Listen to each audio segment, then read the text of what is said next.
Let's cook healthy food, guys.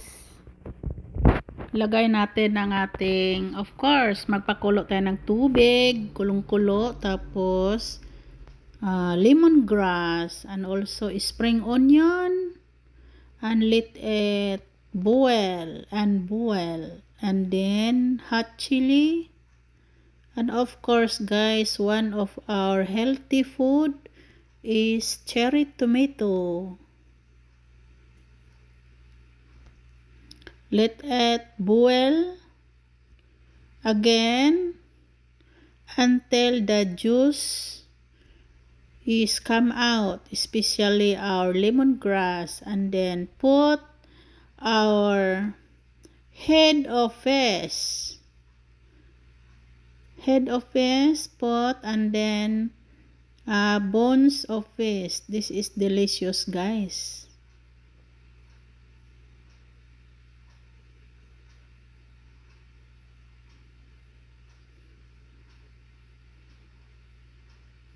Mataba po siya. Ang pangalan nito is pango. In Korean, no? In Korean country, the name of fish is pango. Let it boil again. Boil lang tayo ng boil, guys, para hindi po maamoy ang ating niluluto, no? So, wag natin ilalagay ang mga sangkap kung hindi kumukulo, no? Yan po ang tips ko sa inyo. Especially kung nagpapakita kayo ng vlog ninyo.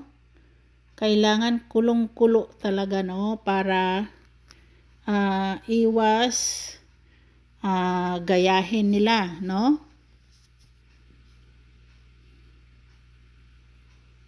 Tapos, dinudurog natin ang ating cherry tomato, guys, para makuha natin ang katas niya, kasi ang cherry tomato, guys, is napakasarap na kamatis, no? Napakasarap na kamatis na prutas, no? Matamis-tamis. Kinakain lang nila yan, hindi na hinihiwa kasi maliliit nga, no? Yung cherry tomato. So, gusto ko dito, ipapakita ko sa inyo sa vlog ko na ang cherry tomato hindi lang prutas, pwede rin siya ihalo sa mga pagkain natin sa sabaw, no? So, wag natin kalimutan, guys, yung mga impurities dyan, yung lumulutang dyan na bumula-bula, yan, nilagyan natin ng asin, no? Iodized salt ang gamit ko dito. Tapos, sabay na rin kuha yung mga impurities, ganyan. Huwag natin kainin yan, guys, kasi yan po ang sira sa ating sikmura, no? Yan. Maasim po yan, guys, pagdating dito sa loob ng katawan natin, no? Yan po ang toxic. No, lahat na pagkain mayroong toxic, guys, kaya iwasan natin. Tatanggalin natin yan. At of course, linisan natin ng maayos ang ating isda para ready to cook na siya. Itong isda na to, meron akong vlog dyan na una na nililinis. Yun po, yun, guys, na isda. Bali, 4 po yan na balot, no? Bali, ano siya, no? Isang ulo lang siya. Tapos, pinutol-putol. Kasama na yung buto. So, ang isda niyan, hindi ako magkamali, nasa 12 kilos, isang piraso. Kaya, yung ulo talaga niya at saka yung bones, malaki talaga at marami. No?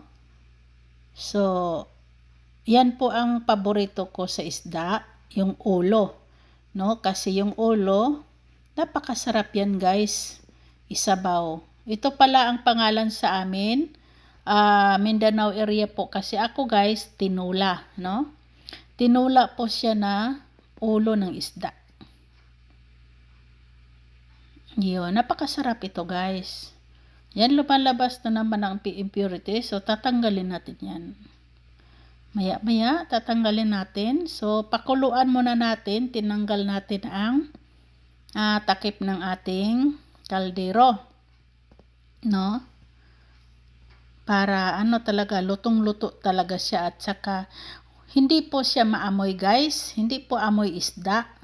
No? Hindi po siya amoy palengke ang sabaw. Kasi, bago natin nilagay ang mga sangkap, kulong-kulo talaga siya at marami tayong nilalagay na puno ng tanglad. Yung lemongrass, guys. Actually, prosin po yan.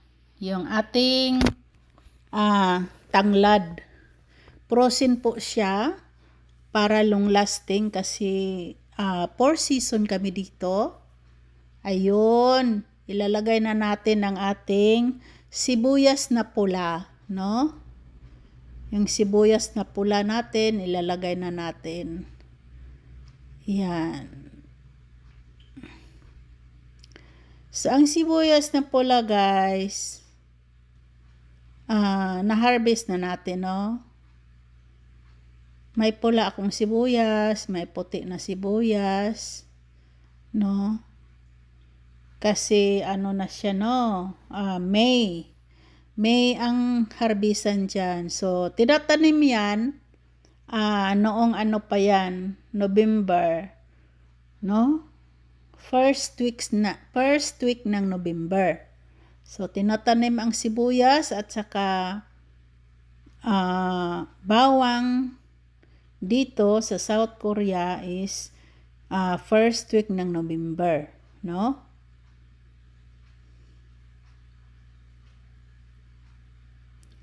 So, ang buto niyan, may buto ang sibuyas.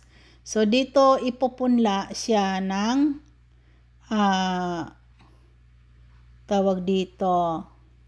Dito siya ipupunla sa July, no? Pero hindi ako nagpupunla kasi wala akong oras sa pagdilig doon sa aming greenhouse. So, bumibili lang ako sa market ng na siya, tubo na siya, no? Ready to plant na siya. Ayan, guys, patuloy natin tinatanggal ang ating mga impurities dyan sa niluluto natin. Especially lumalabas yan kung magsabaw tayo, no? Sa mga sinigang, lumalabas din yan sa mga sinigang. Sa mga tinula na manok, lumalabas yan. Sa mga lauya, no, na mga bones ng karne, lumalabas yan. So, kailangan natin tatanggalin yan, guys. No, kasi hindi yan maganda sa katawan. So, healthy body po tayo. So, itong luto na to, itong sangkap, ang mga sangkap nito is mga healthy. No, may makuha ka dito ng mga benefits, no, sa katawan mo. Ang sibuyas, healthy benefits yan, may benepisyo yung sibuyas. Yung sili, ang sili, guys, is vitamin C, no? Tapos yung tanglad. Ang tanglad, malaki ang itutulong sa katawan natin, guys. May sakit ka man o hindi, walang problema, no? Walang problema, may sakit ka man o wala. Walang problema kahit mag-apply ka ng tanglad, no? At especially yung natin, no? Yung malunggay, napaka-king vegetable yan, king vegetable, no? So, malaking tulong yan sa ating katawan, no? Yung prosin ito, guys. Yung tanglad ko, prosin. Yung cherry tomato, prosin. At malunggay, prosin yan, no? At saka, of course, may luya tayo nilalagay dyan na prosin din, no? So lahat na sangkap guys, ilalagay natin sa sabaw para masarap.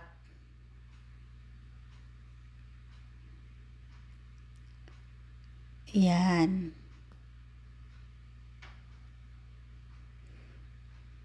Sarap yan guys. Kung hindi pa kayo nakatikim yan, titikman nyo. Yan ay the best tinola, no? Sa Maguindanao, sa mga Islam na area, nilalagyan yan nila ng turmeric, no? Yung luya na dilaw, no? Yung sa akin na nilalagay dyan is puti po na luya, no? Kasi hindi pa ako nakabili ng turmeric. Bibili ako guys at magtanim ako sa paso. Kasi ang turmeric, yearly yan, no? Sobra ng taon yan bago i-harvest, no? So, meron na akong dito, paso na pagtataniman. So, nag-aantay pa ako ng luya natin na maka-order man lang, no? At pangkonsumo na rin natin. At guys, ang luya, pwede po yan ilagay sa freezer, no? Pareho lang po ang lasa. At yung sili natin na labuyo, frozen din yan guys, no? Lalagyan natin ng guys, rock salt. Yung kanina, nilagyan natin ng iodized. Ngayon naman, rock salt. So, yun lang ang natin, panimpla, no? Yung rock salt kunti, tapos yung iodized salt. Yan, kanina pa yan kulong-kulo, no? So, ang tubig yan, guys, nag-reduce na, no? So, kulong-kulo talaga. Makikita nyo talaga ang tubig na kumukulo, no? So, ayan.